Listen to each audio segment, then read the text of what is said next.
Hoje eu vou falar mais uma vez do filósofo Jesus de Nazaré, aproveitando o mês de dezembro, que é o Natal, onde há a data tradicionalmente atribuída ao nascimento de Jesus. O primeiro vídeo é Jesus Cristo versus Jesus de Nazaré, onde eu faço a comparação entre o Jesus Cristo, Filho de Deus, o próprio Deus, e o filósofo Jesus de Nazaré, um sábio semelhante a Sócrates, semelhante aos filósofos sábios de verdade, e não um erudito ou um intelectual. No segundo vídeo, por incrível que pareça, é isso mesmo, Jesus versus Papai Noel, né?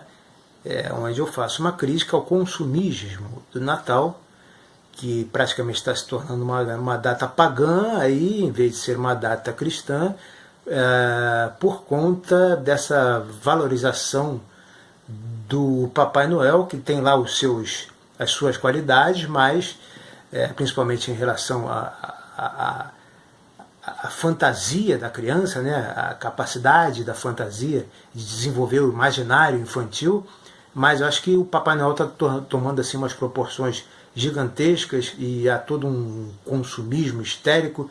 É sobre isso que eu falo no segundo vídeo deste mês de dezembro.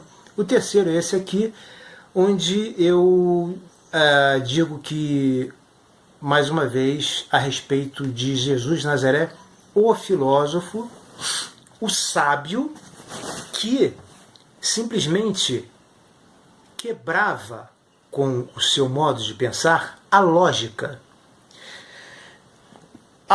aristotélica. Veja bem, mas não que ele tivesse alguma coisa contra Aristóteles, porque Aristóteles, 3 séculos antes de Cristo, existiu na Grécia. E Aristóteles não inventou a lógica, Aristóteles sistematizou a lógica, ou seja, ele colocou num livro chamado Organon o que é a lógica, o passo a passo do pensamento, que te impede de viajar na maionese. E que tipo de pensamento é esse? É o pensamento racional, é o pensamento lógico, muito aproveitado na filosofia, na própria filosofia e na ciência, para que não se viaje na maionese, ok? Mas depois, os filósofos da intuição, os sábios, eles acreditam que é um bom começo filosofar de maneira racional, lógica, mas depois a filosofia ela tem a capacidade de decolar para além da lógica. Então, absolutamente nada contra o grande, o fantástico Aristóteles, mas para certos filósofos a lógica ela tem seus limites, não é? Para Nietzsche, para Bergson e muitos outros. Bom, o maior exemplo que eu vejo que Jesus dá é naquela frase dele: não julgueis. Né? Eu já vi e ouvi e li também: não julgueis para não serdes julgado, ou não julgueis para não ser julgado. Vejam bem, não julgueis. A lógica, ela é feita de 3 etapas: conceber, raciocinar e julgar. Conceber é a simples apreensão de ideias e conceitos. Raciocinar é você comparar essas ideias e conceitos. Por exemplo, se você fala de vale e fala de montanha, você só sabe o que é um vale porque você sabe o que é uma montanha. Então você compara o conceito de vale com o conceito de montanha, ou compara o conceito de alto com o conceito de baixo, o conceito de norte com o conceito de sul, de leste a oeste, compara vários conceitos. Se você não souber de um, você não vai saber dos outros, não é? Então vamos supor, conceber. Você concebe simplesmente norte, sul, leste, oeste. Raciocinar. Você compara norte com sul, com leste, com oeste. E no fim, vem o julgar. Conceber, raciocinar, julgar. E aí o filósofo Jesus de Nazaré diz: não julgueis. O que ele quer dizer com isso?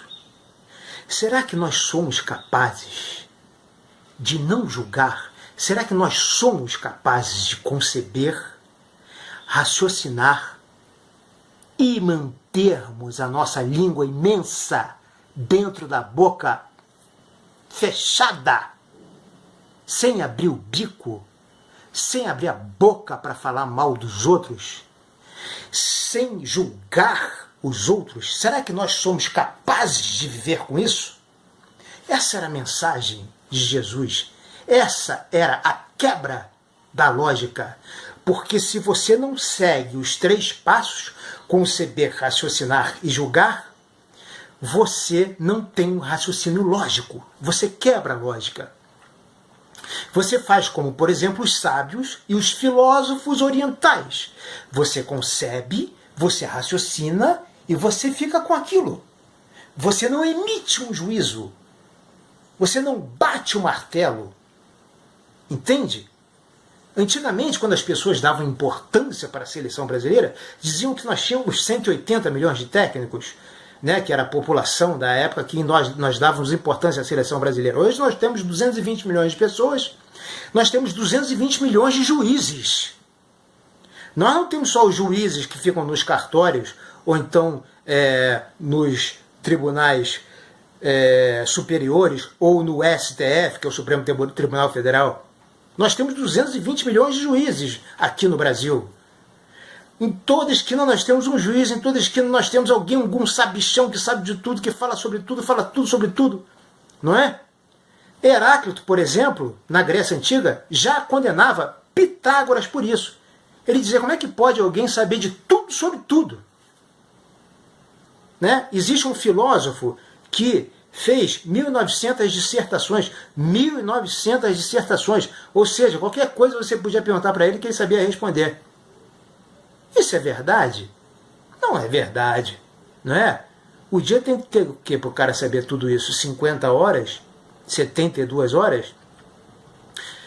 É curioso que Bergson ele falava que antes do Homo sapiens surgir, existia já o Homo faber, ou seja, o homem da caverna, né? Antes dele se desenvolver, nesse segundo Darwin aí, até aquela história toda do darwinismo, né?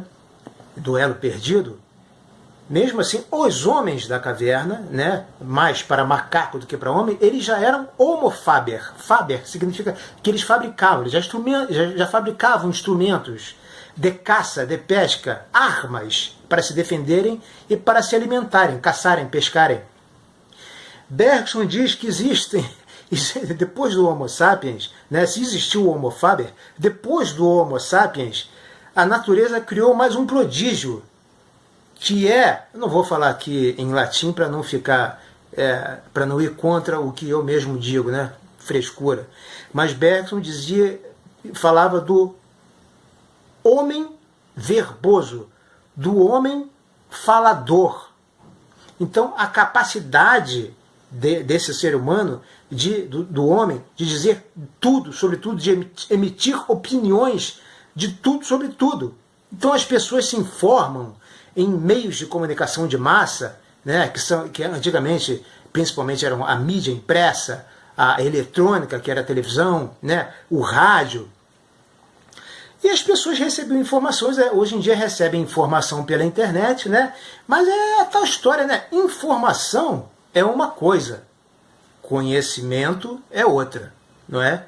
Então, voltando ao filósofo, ao sábio Jesus de Nazaré, não é à toa que ele maravilhosamente ele quebra a lógica, né? Ele quebra a lógica quando ele concebe, ele raciocina, mas ele não julga, né? Ele recomenda que você feche a sua boca, você calhe a sua boca, você fique quieto, você viva com isso. Viva com isso. Que transformação isso poderá fazer dentro de você? Vai ser uma coisa muito boa. Não fica com a tua língua coçando, saindo, querendo emitir um juízo, querendo falar, não, fulana é boa, beltrana é má, cicrana é péssima. Não, fica na tua. Vê o que isso vai fazer dentro do teu espírito, dentro da tua cabeça. Que transformação que vai ocorrer com você. Jesus de Nazaré indicava isso, o exemplo dos filósofos da intuição e dos filósofos orientais. E que outras coisas mais ele fez, não é verdade? Aquele exemplo, né, do gado ou da ovelha que cai num buraco no sábado, né? Que Jesus esculacha os caras lá, né? Os caras ficam, você trabalhou no sábado. Jesus fez um milagre no sábado. Você trabalhou no sábado, o sábado deve ser guardado para Deus. Aí ele vira e fala, né? Vem cá, se cair uma ovelha tua num sábado, você vai deixar ela morrer lá? Ou só vai tirar no domingo e deixar ela morrer? Ou você vai tirar no sábado, que é para Deus o sábado, né, deles, dos judeus? Hipócrita, não é? A mesma coisa a história do ele ali em praça pública, todo mundo em volta dele, os caras querendo pegar Jesus com qualquer pergunta, aí o cara chega e fala assim, Jesus, devo ou não pagar impostos? Me mostra essa moeda aí, meu filho. O que tem aqui? Cara, coroa. Aqui, a cara, o que é? Essa cabeçorra aqui é de quem? Não é de César? É de César, Jesus. Então, dai a César o que é de César e a Deus o que é de Deus. Hipócrita, simples, não é? O cara pensando que vai pegar Jesus de Nazaré, o filósofo, não é? Que ele vai ficar mimimi, tititi, popopó, quer, mimimi, blá, blá, blá, que nem um almofadinho rolando. César não é Deus. César é Deus para os romanos. Mas para nós, ele não deve ser Deus, não. Deus é meu Pai. Hipócritas. Sábio, não? E a adúltera? Todo mundo querendo apedrejar a adúltera, e Jesus lá escrevendo no chão de terra batida, com um pedaço de pau, né? E aí, Rabino? Vai fazer nada não? Vai fazer nada não? Se eu não vou fazer nada não? Eu digo o seguinte, aquele que estiver sem pecado, que atire a primeira pedra. Aí vai saindo um por um, daqui a pouco não tem ninguém. Eu gosto desse aquele que estiver sem pecado. Eu prefiro do que aquele que não tiver pecado, né? Porque ninguém não tem pecado. Todo mundo está sem pecado, né? A pessoa depois, né? Para os católicos se confessam e ficam sem pecado, né? Mas aí depois todo mundo volta a pecar, porque o próprio Jesus esteve aqui, aí não o filósofo, mas o Cristo, para livrar do pecado. Não é? Eu vou livrar você do cativeiro do pecado. E aí a adúltera vira para Jesus e fala, fica espantada, aliás, não fala nada, fica espantada olhando para ele, e Jesus vira para a adúltera e fala assim, alguém te condenou? Alguém te condenou? Ela, não. Então também nem eu te condeno. A mulher fica assim de queixo caído, caraca, me livrei de um apedrejamento, era para eu estar morta agora, não é? Isso é de uma sapiência, é de uma sabedoria, não é? Revela realmente, como tantos outros pontos do Evangelho, que nós podemos, sim, perfeitamente ver um Jesus Cristo, Filho de Deus, para aqueles que acreditam no cristianismo, para os cristãos. Recado dado, tá? Aqui não tem erudito, nem intelectual. Se você gostou, se inscreve no canal, curte, compartilha, ativa o sininho, e àqueles que já fizeram isso, fica o meu muito obrigado, do fundo do coração. Até a próxima.